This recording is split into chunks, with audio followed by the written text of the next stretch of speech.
Hi, everyone. It's Mitch, and it's Sunday, July the 12th, 2020, here with your live show. We're live 7 days a week, 365 days a year. We have worked all the way through the COVID stoppage, and we will work all the way around the clock, just like we always do, for the last 14 years, 24 hours, 365, covering all the action, giving you all the previews, picks, and stuff that you guys want. I don't know. I'm not one of those chest pounders who talk about how great I am and, how awesome my past picks were or any of that stuff. I kind of just keep doing what I do and plodding along, mocking pretty much all those other guys. As I'm doing it, making a lot of friends in the areas where it counts to me, and probably not making friends in the areas where it doesn't count to me. So that's how I roll, and not going to apologize for it. That's my game.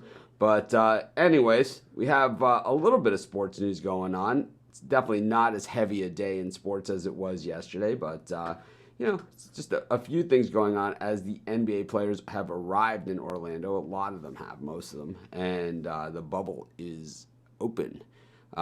We have some soccer games going on, if anyone cares, some golf out there. Of course, a big NASCAR race. We got Jeff Jeter with us to trade some paint with Rod. And, we'll just kind of play it by ear like we have been doing, trying to do it. Thank you. All is good. I wouldn't say it's perfectly well, but, if it was a perfect world, what would I have to do all day? Anyways, bring in Steve Monahan. Steve, good morning. How are you? I'm good, Mitch. How you doing today? I'm hanging in there. I'm a little tired these days. I've been kind of burning the candle at both ends plus in the middle. Just I don't know. I kind of do this juggling act, and it's like I think I might have had too many balls in the air for the first time since I've really started my online business. So that's a good thing. No, it's not necessarily a good thing. It's because I always like to do things. When I do things, my philosophy is always, we never fail because we didn't do our best. We fail because we just had a bad idea. And it's like, I feel like being spread this thin, tough to always do my best. And, the thing is funny. It's funny you say a bad idea, because today is actually the anniversary from 1979 of one of the biggest bad ideas in sports. Was Disco Demolition Derby. I love the idea, and it was such a good idea that we're talking about it 41 years later. That's true. So right. That idea of having that type of event is to make an impact, and when people are talking about it 41 years later, and it's a Tigers White Sox game, 41 doubleheader. 41 years later, I believe it did make an impact. So I would say that it wasn't a bad idea, maybe for the White Sox to be the ones to host Disco Demolition Night and to do it in between games instead of maybe after the games, like the fireworks display or something like that. Maybe would have been a better idea. But I think that if you're hosting an event that's meant to have an impact, well, I believe that this has. So, right. And that was the idea of Bill Veeck, who owned the White Sox at the time, who also was famous for putting the White Sox in their shorts with the uniforms and things like that. I have to say, he was a great PR guy, absolutely. I will say, as a resident, when I lived in Chicago for all those years, I would way rather go to a White Sox game than go to Wrigley Field and watch a Cubs game. Just way more fun, just in general, from the start of the experience to the end.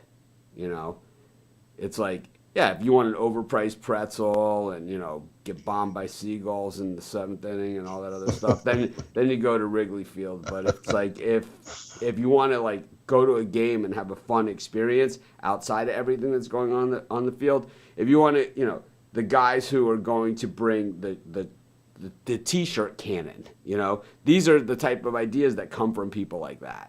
The ones that other people, if you shoot a T-shirt, what if the T-shirt hits somebody? It's like, I don't know, they get a free T-shirt. I mean, it's like, but it could hurt somebody. Yeah. So I broke my tooth on your pretzel, man. It's like, seriously. Right. It's like, but these are the people, these are the innovators, and you say sending a little person. I don't even know if it's what the politically correct term is these days, but a little person to the plate, team in shorts, disco demolition night, half price ticket night they have still in Chicago for the White Sox. They do it one Monday a month, half price ticket night. In Chicago, you can bring your own like candy and gum and popcorn, all that stuff into the game in bags. Obviously not some things you can't bring, but you're allowed to do it. And it's like I used to work with a group of people, and we would go to the Monday half price games. Me and a couple other guys would pay for basically, each of you throw in $100, and you could take 50, 60 kids to a game, at least. Yeah. And you bring, you hit the grocery store before the game and just get like bags of candy and Cheez-Its and, all that other stuff and, Cracker Jacks, peanuts, the whole 9 yards, man. And it's like, I'll tell you, by the 5th inning, you got so much candy left over, the whole section's hyped up on sugar. So I think, when you have innovators and stuff, it's not always received, not all of their ideas are received the same way, but if they've made a change, and if we're talking about something 41 years later, I would say it's a winner. It's a lot of people think some of the things that I've done in the online space, they don't like it, but, it's changed the game too. So, I kind of know where it's coming from. So the ball, so you mentioned the NBA. They're there at the bubble. They're practicing. Harden and Westbrook will apparently show up when they want to show up. Greg Popovich has decided to coach at 71. So they're practicing. Not much news there, other than hopefully the season starts very soon. I believe it. I believe it's gonna. And we heard from Popovich, who's also a little bit of a whiner these days, that the bubble is the safest place to be. And that it's the opposite effect that people have. It's like all this stuff could happen. It's actually if it's done correctly, it's the safest place to be. And I think that we start to see like teams like the Spurs who really weren't very good this season, right? I mean, let's call it what it is. It's like they're not going to win the championship this year. No, they are not. They're not going to win it. And if anything, it's like they're just looking for a spot in the lottery still. But they seem to do very well in the lottery. The Spurs. They're one of the great lottery drafting teams there has ever been. You get Robinson and Duncan back-to-back years. Doing something right, But that's right. Yeah, so we have that, and then Major League Baseball, continuing. Aroldis Chapman tested positive for the Yankees. I mean, how that guy's not in prison is beyond me. I actually said that to a friend of mine yesterday. I'm not forgetting his incident. Yeah, I don't. You're right. I've never let it go, and and like I've said over the past several years, the same people that criticize political figures or stuff like this for their indiscretions were the same ones that were on their feet cheering when this guy's on the mound closing out a game. Very super hypocritical. Super hypocritical. And that was when the Cubs won the World Series. A lot of people. It's like you can't. To me, I have friends that are on one side of the argument, and I have friends on the other side of the argument. And in everything. But it's like, as long as you're consistent, I'm good. It can't be, the only argument that I really don't buy into from the Facebook arguments is that Colin Kaepernick deserves to be on an NFL team at $25 million a year without having to earn a roster spot. That I don't really understand, because it's a salary cap league. If it was the Yankees or something and they got an extra $25 million because they're not paying anyone right now, that's a different story. But it's not. It's a salary cap league, and it's like, and I would say not just 9 out of 10, I would say 98 out of 100 of those people are not NFL ticket payers. You know what I mean? Ticket buyers. So the price of an NFL ticket, it hasn't dropped, right, in recent years, right? And No, it has not. a good portion of that ticket price goes to pay these guys, is part of that. So it's like, if you're not willing to buy season tickets to a team at an inflated price, like say normally it'd be, let's just use a flat amount and say it's 100, and then they'll raise the price to 125 to pay Kaepernick. Unless you're not willing to pay that, then you have no leg to stand on in this argument, because basically you're saying someone should sign him and you guys should pay for it. And I'm not going to pay for it, but you guys who can root for the losing team, because we can't afford to sign 3 defensive tackles and and a guard, right. that we need, because we're giving this guy $25 million. So we got to get like the free agent leftovers, from the practice squad instead. Right. I just don't understand. Well, that was kind of your point about Aaron Rodgers when he signed his big deal for the Packers. I mean, they're paying him a ton of money, and it kind of dried up the resources to make the team ultra, competitive. Well, we saw the Blake Martinez show in the playoffs as far as tackling runners. That's true. There was nothing pretty about that, with the Packers linebackers trying to stop the running game of the 49ers. I believe the 49ers, did they break the record for most rushing yards in a game in NFL history in that one? It was Perhaps. it was up there, right? Maybe we should get some stats from that epic beatdown. And meanwhile, Mostert wants to be traded from the 49ers, pulling like a Melvin Gordon type of move from last year. The final on that score was only 37-20. Pretty surprising. Just digging it back up. Yeah, we like to rehash things like this. We do. It's like we don't have much to work with right now, so. That is correct. Oof. Just picked up that Ravens 59-10 win over the Dolphins. Nothing pretty about that. Yeah. Here we go. So in that game, let's see.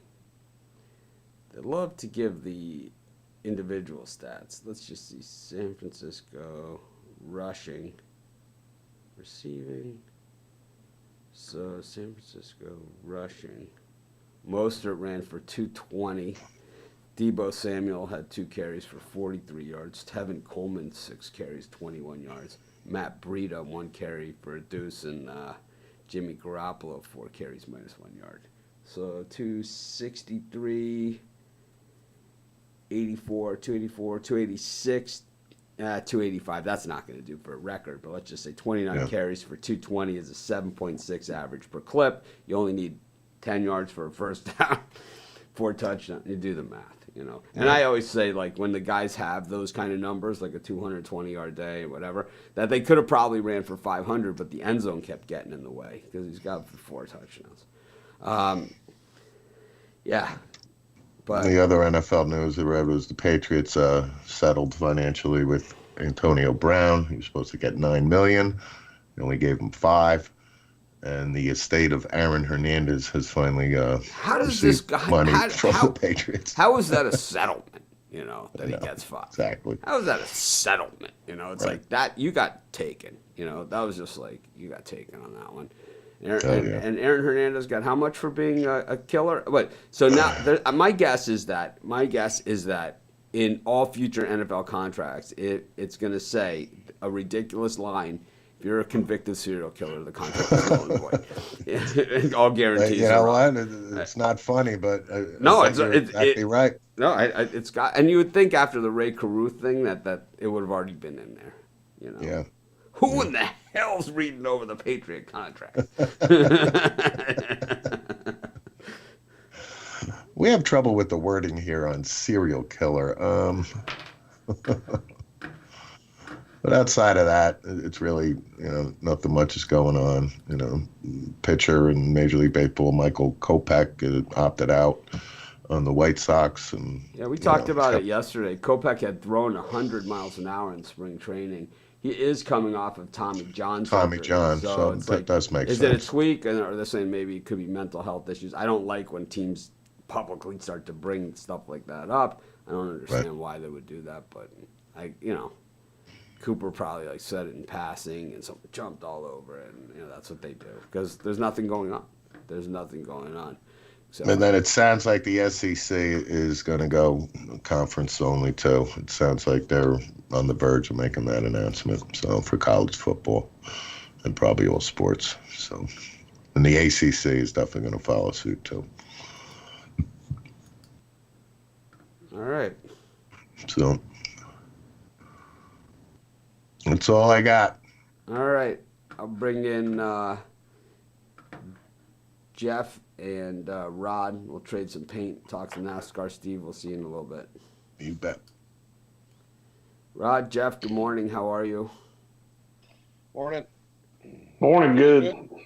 How'd those bad mother truckers do yesterday on the track? How did we do? Who won? I didn't see the race.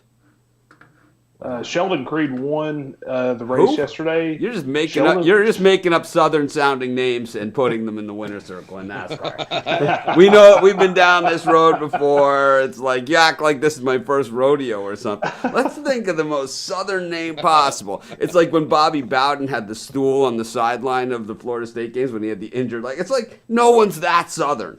It's like, the guy starts sounding more like Andy Griffith every single day, like by the time it's like, I just never understood it. But, Sheldon Creed. Sheldon Creed won yesterday. The rain got race shortened after the end of the second stage, and he just happened to be in that first position. So, and they couldn't get the track back last night. It was a huge thunderstorm rolled through. So, ironically, with a guy with that name in first place, they can't get the race running again. Well, do we get to name him a winner? I had Sheldon Creed over Grant Enfinger in a matchup, so at least I got that part right yesterday. So no one in our Facebook group or on our show had Sheldon Creed to win. No. I thought we were boxing. Creed was in there. Creed! Creed! Hit him, Rock! Hit him! Hit him, Rock! I gotta get. They have like these mixing boards where you can put sounds on there. I have to get one of those where it's like we'll just do like theme weeks of different shows and just it's like pain. Hit him, Rock! It's like Burgess Meredith was like 600. It's like let's wheel him out for one more Rocco movie. It's like he's like, I can't do it anymore. It's like we got Mr. T for this one. All right, I'll do it. So but we're back at Kentucky, and it's been obvious throughout the two Xfinity races and the truck race over the last 2 or 3 days here that it's pretty hard to pass, and I don't see that changing today. So, in other words, what that means is should be seeing some pit strategy play out. The track position is going to be a key factor today, and kind of setting up towards the end of this race. So, we're going. It's a 400-mile race. It's 300 laps. 1.5 mile track. Should start at 2:30. There's a little bit of weather concerns, but I'm not a meteorologist, and we're going to pretend like it's not going to rain. So, other than that, I've got a winner long shot matchup group and a couple other bets for today. All right. How about you, Rod? What's up with you in this NASCAR? That's what I got as well. I got a couple.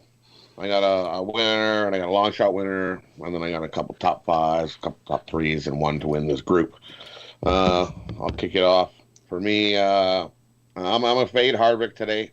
Harvick hasn't had success in his career at Kentucky. He's got one top five. Last year, he didn't even crack the top 20. So he's an easy fade for me. I'm not touching Harvick. With that being said, this group, I'm going to take, it's Kurt Busch, Amarola, William Byron, Eric Jones, and Clint Boyer in this group. I'm going to take Eric Jones to win this group. He's done real well at Kentucky. I think he wins that group there at plus 350. Eric Jones, I'm also taking top 5 at plus 385. And I'm going to put a little bit on him to win the race at plus 2,800. He was right there last year, and I see him being right there again. Also taking Logano in the top 5. I think he'll be right there near the top of this race. I believe he's starting 7th on the grid. And another guy who did good, who does well here, I'm going to take Kyle Busch to win this race, plus 500. And Kyle Busch, top 3, plus 150. I think this is a race that he finally gets off the schneid and gets his first win of the year. Sounds like you took half the field there. Jeter. Half the field. And I'll go with the other half of the field. No. I'll take the field versus. Yeah. Rod's got like the list. He's like, this. I don't mind Rod's call on Kyle. I mean, he drew the pole position for today, and like I mentioned a minute ago about track position being key. He's going to be up there, able to kind of block out, some of that mess there from at least through the first stage. So we'll see how him and his crew chief Adam Stevens play out this race through the strategy, and maybe it's going to probably be a good track for Kyle to get back. If there's little passing, right, like you said, doesn't that kind of take the excitement out of the sport? And why would NASCAR have races on a track where there's little passing? Is there ever been a time where the track, like I know like the Daytona track has been there forever, and we talked about some of the other tracks in Virginia earlier this season where it's like they haven't repaved the track in like 100 years and all these other things. But is there ever a time where they just decide, we're going to, like they do with golf courses, we're just going to redesign it and kind of like a do-over, like they did here with the Plantation course, up in Lahaina, because it's just, the thing's brutal for the public, and it's like, let's just make it equally as painful for the pros. It's like, and that's what they did. It's like they tiger-proofed courses, because the ball flies a million miles now, right? Yeah, and the equipment's gotten better with golf. But anyway, and it's kind of like with NASCAR as well. They really it kind of levels the playing field to an extent. I mean, it makes it harder to. Obviously, the inside line, the shortest way around the track, is obviously the way to pass, as we all know. And now that they've done a lot of reconfigurations of some tracks to where it's the outside line or the inside line is going to kind of work together, And so there's not really an advantage to an extent at some of these racetracks. So that's why it's really hard to pass at Kentucky, because you could be up on the outside line a long way around the track and still be just as fast as the guy on the inside. So, but anyway, as far as the picks go, I like Chase Elliott at plus 750 to win the race today. Chase has been very good at pretty much every track we've been to this year. He did struggle a little bit at Pocono and Indianapolis, but they're totally different tracks. His mile and a half, looking at like Charlotte, Homestead, Atlanta, Chase has had one of the fastest cars all year, so I'll take him at plus 750 to win. I'll sprinkle a little bit on Kurt Busch to win at plus 2,500 as more of my long shot. I really like him at a top 5. I think Rod had that one too at plus 385. So I like that one as a top 5. One matchup: Denny Hamlin at minus 115 versus Brad Keselowski at minus 115. I'll take Brad Keselowski minus 115. I had a 4-way group bet. I had Denny Hamlin at plus 200, Chase Elliott at plus 245, Joey Logano plus 250, Ryan Blaney plus 275. I like Chase Elliott in that group to win at plus 245. And just one top 10 I like is I like Matt Kenseth at the top 10 at plus 130 this afternoon. show, he finished, was it second or third at Indy last week.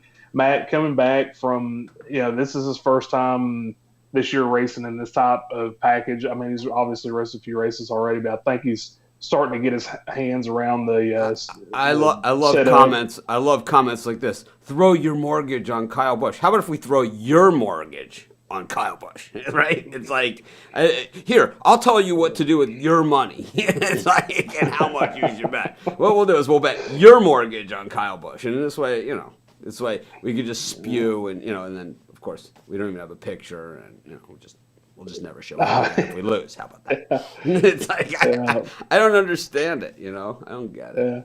This is like people that delete their losers. It's like I win every game. It's like it'd be impossible.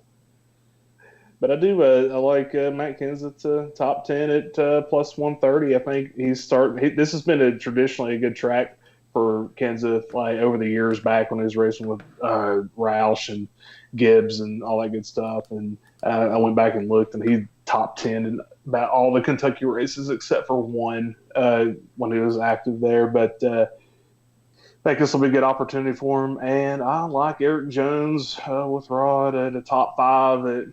I had it at 350. So, but other than that, that's all I have for today at Kentucky. Just one on FS1, not even getting the full Fox treatment here. So just not a lot of love for Kentucky Speedway, and I don't know a lot about it except the fans do turn out for this one when they have fans. Jimmy Johnson back in the race, number 20, in the 20th spot in the 48 Chevy. Good to see him back in action, 100% healthy.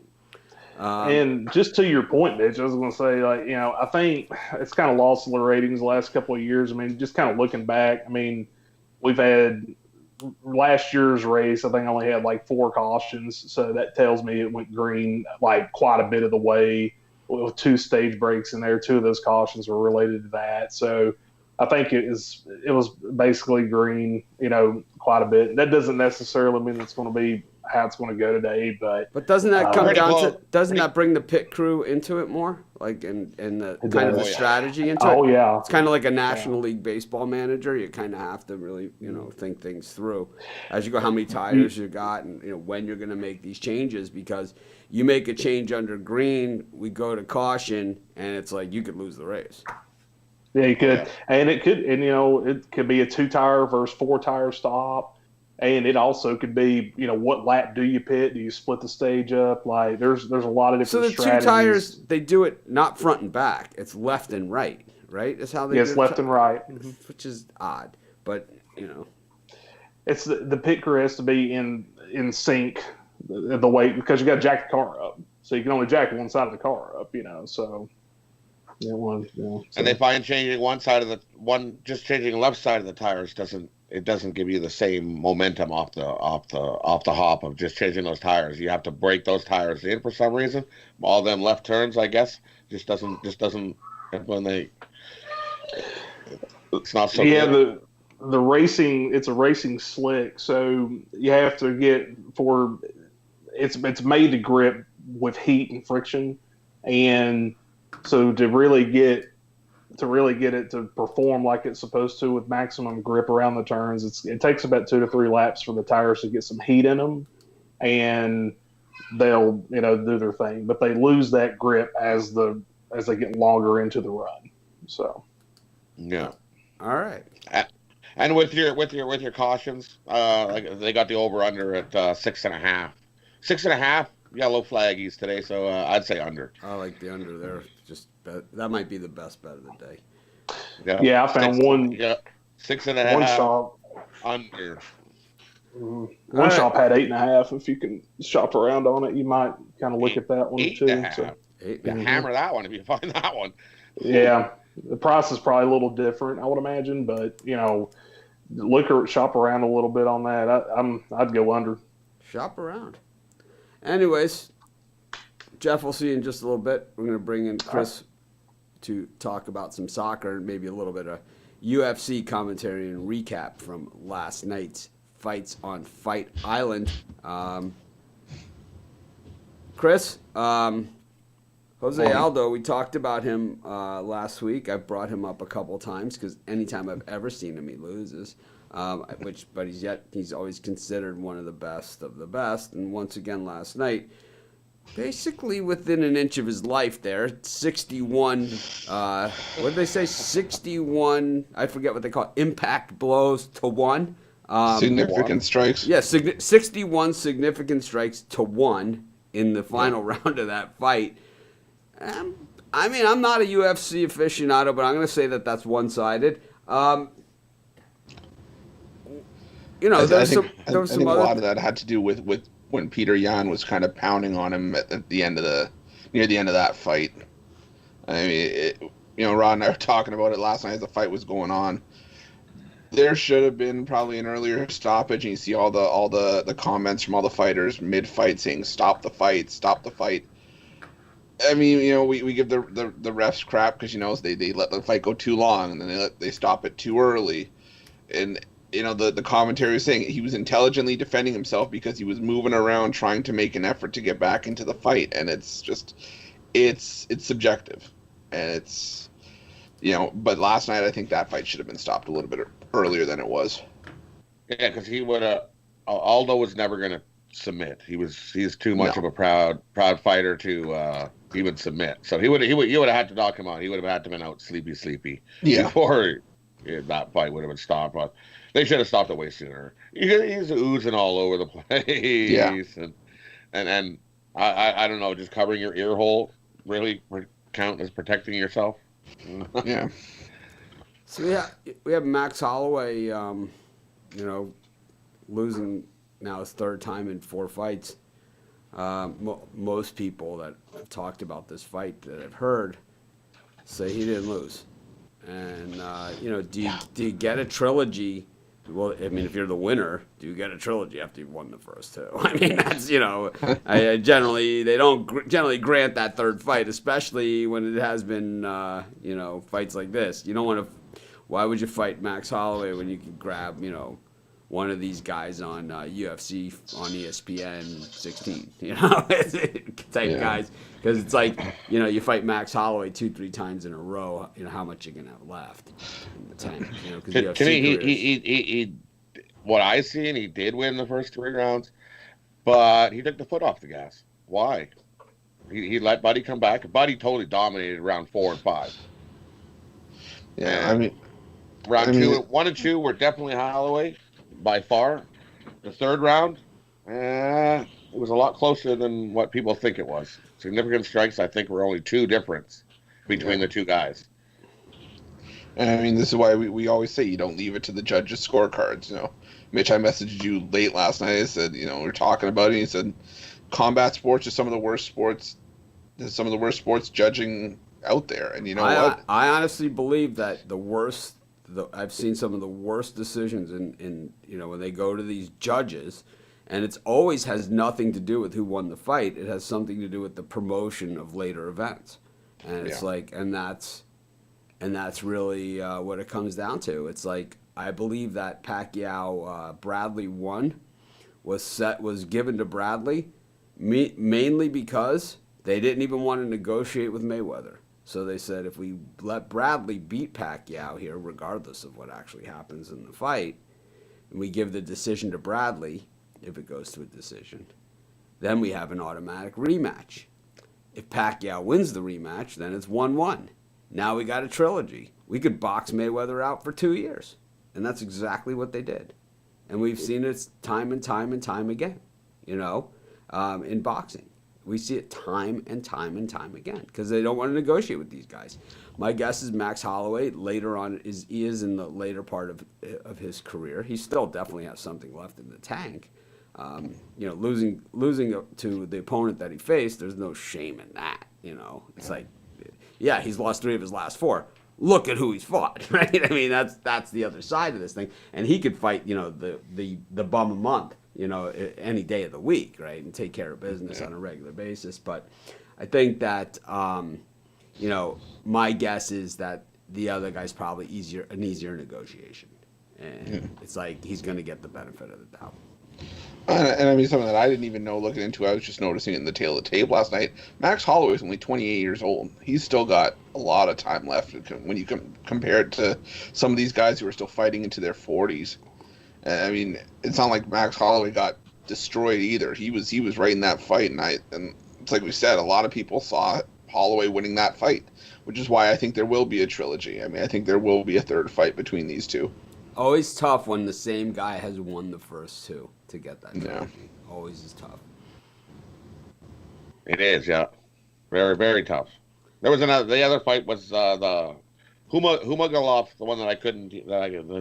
His making his debut. I think he got screwed by the judges as well. I think he won that fight. I saw on the free fights a guy get choked into unconsciousness. Believe it was Day. And then started twitching. Yeah, it was. And then maybe we should stop the fight. Yeah, I had to change. Yeah, maybe. I had to change the channel there for a second. Yeah, he was out like, cold. Sound of music on somewhere. True story. I was on the plane and and I had asked on the live show for recommendations for movies. So one of the movies that was recommended to me was called like Law Abiding Citizen or something like that. I can't remember the name. Jamie Foxx. Something Citizen, Law Abiding Citizen. Yeah, I remember law. I think it's Law Abiding Citizen. Yeah. So there's like a torture scene in there, right? Yeah. Okay. And all of a sudden, I'm watching him on the airplane. I'm on the airplane, right, coming back to Hawaii, and I'm watching the scene. And all of a sudden, I start to feel like lightheaded and stuff. I actually put my iPad down, put Sound of Music up on the back of the thing. Next thing I remember, I wake up and there's like doctors there around me and stuff. I like totally passed out on the plane. It's like, oh my God. It was like totally gone. So I don't push it anymore. Did you ever finish the movie? No, I did not finish the movie. I didn't. I never made it out of the torture scene. Oh man. I'm gonna guess I missed a good one. Nah. Jamie Foxx is one of my favorites. Yeah, for sure. One of my favorites. Because he could play the bad guy like he did in Baby Driver. Yeah. What's it called? Is that what it's called? Baby Driver? I think that was it, right? Baby Driver? I think so. Something like that, right? I think it was Baby Driver. Where he's like the really scary bad guy, and then he could also be the funny guy, you know? Which I like that role. You know, I like movies I don't have to think too much. You know, it's kind of like I like the ones where most people would say that was pretty stupid. You know, and it's like I don't like the ones like the TV show Lost, where it's 10 years later. I still don't know what happened at the end. I can't figure it out. You know, it's like, and it's it's like disco. It's like disco demolition night. It won't go away. It's just it's left a mark on me. It's like I spent all those years watching this program, and I still don't know what the hell. So basically, everyone was dead before the show started. Then why did I watch this? I don't get it. They're in hell? Why don't you say that? Why don't you say it then? Wow, we were all in hell all along. What? Just say it then. Don't make me guess, because I'm not going to figure this out. Anyway, speaking of not figuring it out, these soccer games, Wolverhampton with a big win this morning. And there's some soccer on TV, and then we have just a few games going on this afternoon. Chris, you see anything that you got can sink your teeth into? Yeah, I have a birdcage for this afternoon. How about you, Rod? Yeah, I got one too. All right, I like Syria. I really like that soccer league. I'll take Syria with the side of ziti. Anyways, yeah. It's like I'm only here. It's like, wow, that was a great game. Actually, I was at the snack bar. They got a great veggie lasagna. I heard ziti and I woke up. I love when you go to the Italian restaurant and you order the veggie lasagna. Like, I order veggie lasagna, but I know a lot of people get the regular lasagna. And they bring the thing out and it's like the size of a cinder block. It's like, The table just crushes underneath the pressure. It's like, and then it's always followed by the inevitable question: would you like some more bread? Would you like some Parmesan on top? Fresh parm? Fresh pepper? Yeah, sure. What a job! You're the fresh pepper guy. Hey, fresh pepper? You kind of just look at the thing, just like, I'm in some deep trouble here. I'm in a tough spot. It's like I got a brick of lasagna staring me down. But let's get to some Serie A. I know we got some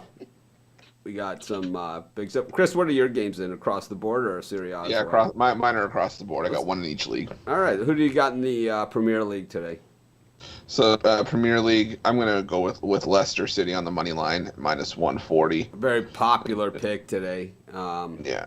I know I was looking at Spread Knowledge earlier today, and they love that one as well. Yeah, I mean Leicester's trying to hold down the top 4 spot. Bournemouth need points to get away from the relegation zone, but the problem is Leicester needs the points just as bad. So I'll take Leicester City money line minus 140. Yeah, I'm trying to kind of get back into using Spread Knowledge. So it's like I've been looking at some of these soccer games and trying to match it up. So that's what I'm doing. But of course, you can get your Pick Dogs shirts with $100 worth of purchases over a month span at our new premium area. Anyways, Rod, what do you like? For me, we're going to Serie A. First game I like, Bologna versus Parma. I think we're gonna see some goals here for sure. Give me the over 2.5. I think we easily get 3 goals in this matchup. Yeah, that game's on mine as well. I like Bologna money line though. Parma's lost 4 in a row. Bologna's just playing better right now. I think Bologna gets the job done. Just doesn't even have a good sound to it. Bologna Parmesan. Yuck. I could say Bologna. That's a solid yuck from me. I'm not eating that. Go to your room. You have 2 choices. Take it or leave it. I'm not eating that. I'm out of here. That's fine. More for me. All right. What else do we have? The next game, I like Napoli versus AC Milan. I'm going to take Napoli here, money line, plus 125. I think Napoli beats AC Milan today. My last one's in La Liga. I like Sevilla minus 1.5 against Mallorca. I just think Sevilla again better team. I think they beat this lousy Mallorca team that's lost their last 4 road games, a combined 9-1. So I'll take Sevilla by a couple here, minus 1.5 plus 115. And the last one for me, Genoa versus Spal. Give me Genoa here. I think Genoa wins by 2 goals. Give me Genoa minus 1.5 at plus 185. I see Genoa beating Spal. Spal is definitely not in good form at all right now. Genoa by 2. All right. Anything else? Any other commentary?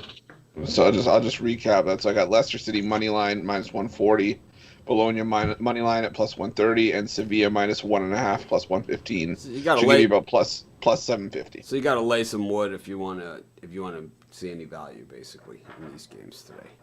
We saw who was it? Manchester City really take in one of these lay the goal games is really woodshed, So it was like 5-0 yesterday. Meanwhile, Liverpool fell flat on their face. Who needed to do the same thing.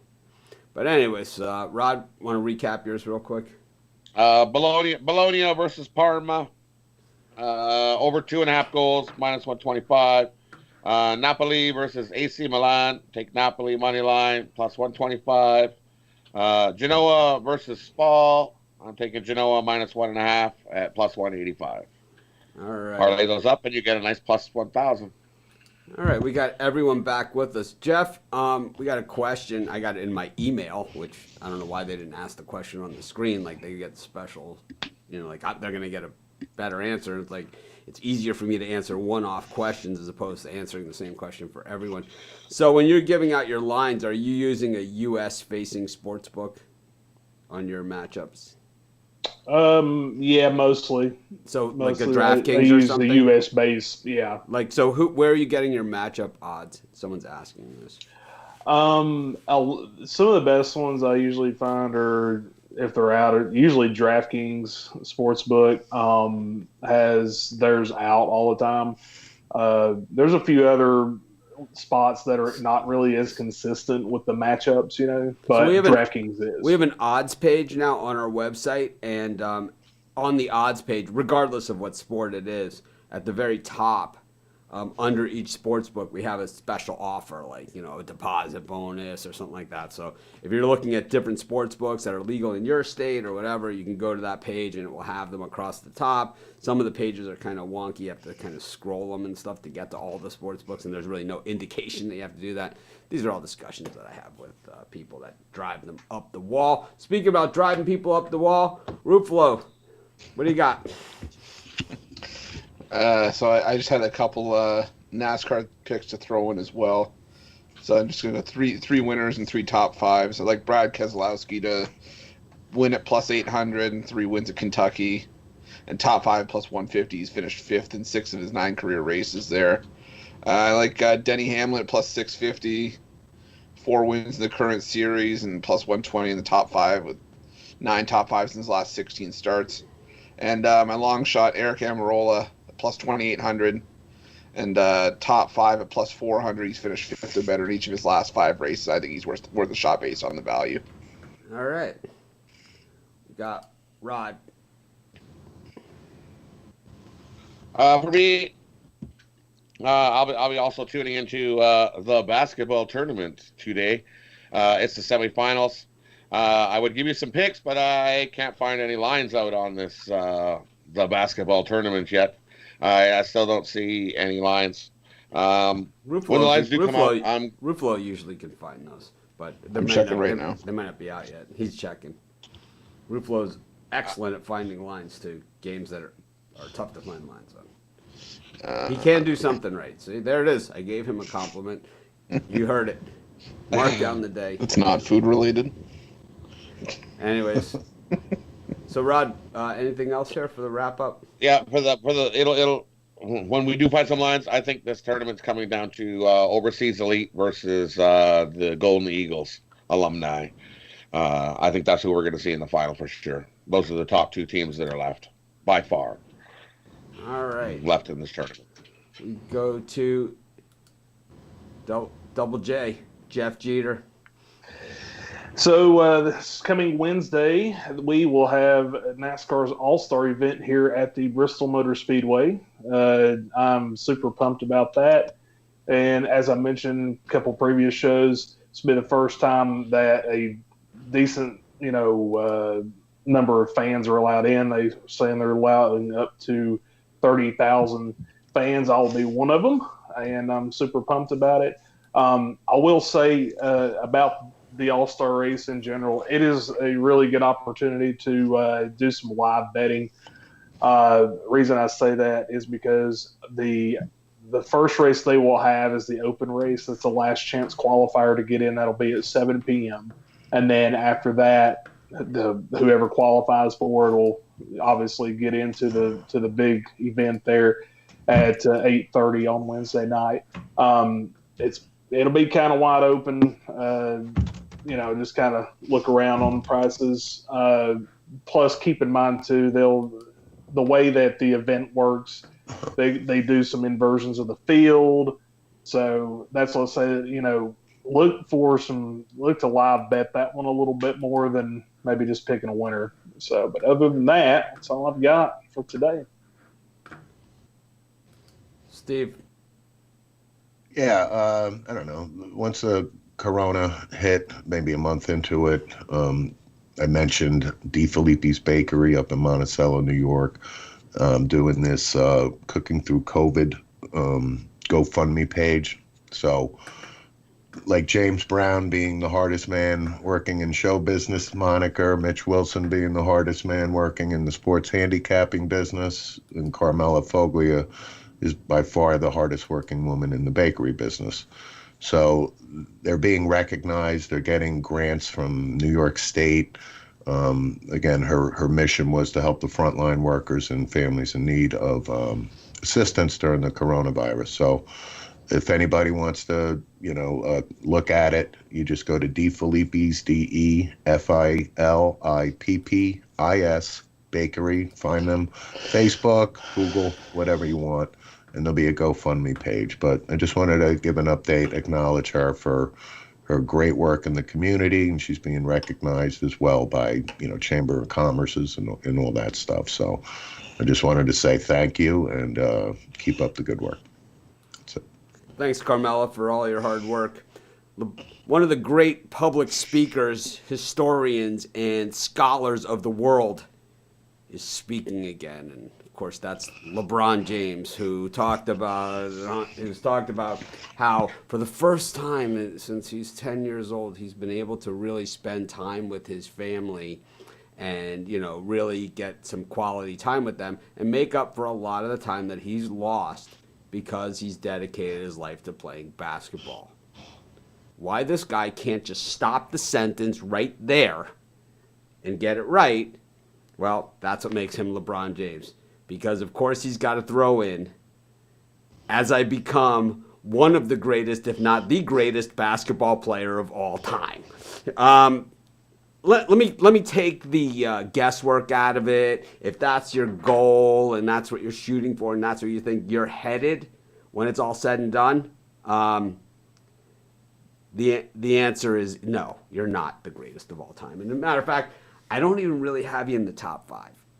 And, I know that the greatest basketball player is, it's something that's subjective and, it's a matter of opinion and all that. But I think, maybe Michael Jordan, and then maybe you throw in Bill Russell with all the championships, and then maybe you throw in, I don't know, Larry and Magic, who probably changed the game, right? Brought it back from nowhere. I think in order to be one of the greatest, you need to have made change. You need to have changed something. And we've never seen that from LeBron James. What we've seen is that he kind of rides it out, does it more commercially than any other player did. I know Michael Jordan, ended up with his own brand and all those other things, but that was a byproduct of what he did on the court, not his sole mission. And there's a big, big difference to that. And it doesn't come across like that. I just think that, Michael Jordan wearing the long shorts, right? It used to be the tight shorts. Why did they wear the long shorts now? Because Michael Jordan wore the long shorts, right? And it's like he did it because of his play on the court. And LeBron, take nothing away from his talent. Take nothing away from it. But when it comes to the rings and when it comes to having that in desire to win, and to do what it takes to be that person with a handful of rings and to be the unbeatable and everything goes through me. Like the Patriots, right? You want to be the Super Bowl champions? It goes through New England, right? It goes through Tom Brady. It goes through Bill Belichick. I don't feel that the NBA title goes through LeBron. And I just never have that. And I don't even think, especially as a member of the Lakers, to say that you're becoming the greatest of all time. I don't know, man. I think Kobe was better than you too. But anyways, bring the guys back in, and I don't understand a word this guy says or what he does. We did get the odds for the TBT. Yeah, Al Nino's posted those in the comments. I put them on the screen. So we have those, but you can go ahead and say them. I give you permission to give the odds. Thank you. Golden Eagles versus Red Scare. I got Golden Eagles -3.5 against Red Scare. Oh, Roger muted. What? Rod was muted. Golden Eagles -3.5. Big bet today. And then the other one was overseas elite -7 against sideline cancer.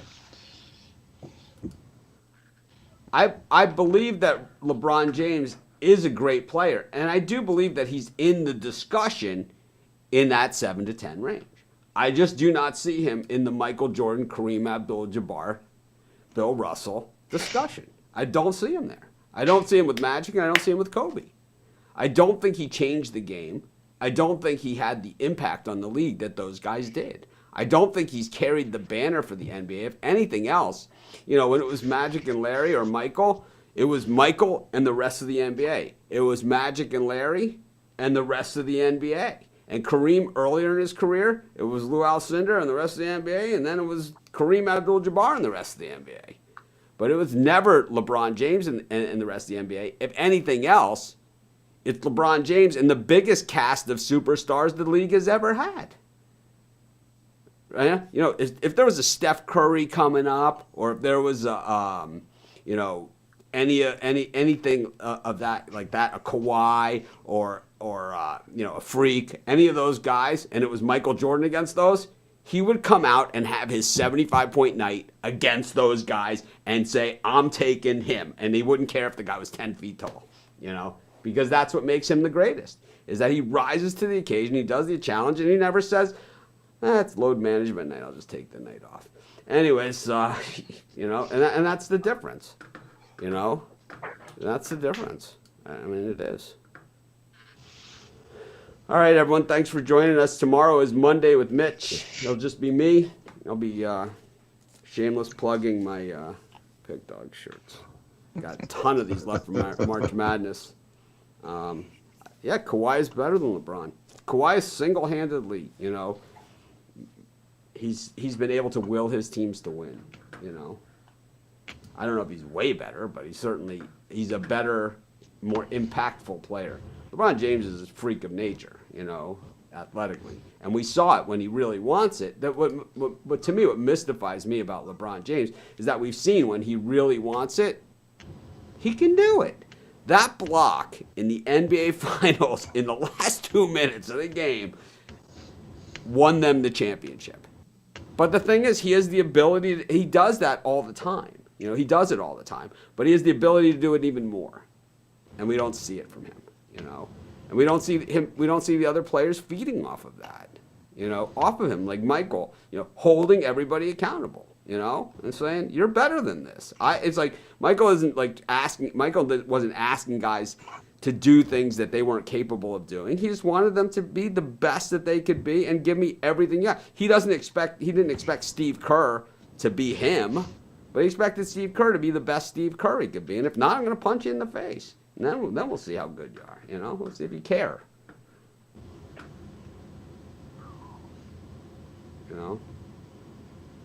The guy went 8 or 9 championships. I think the guy went to 8 or 9 championships. He's saying on LeBron, the guy has gone to 8 or 9 championships, but he hasn't won them.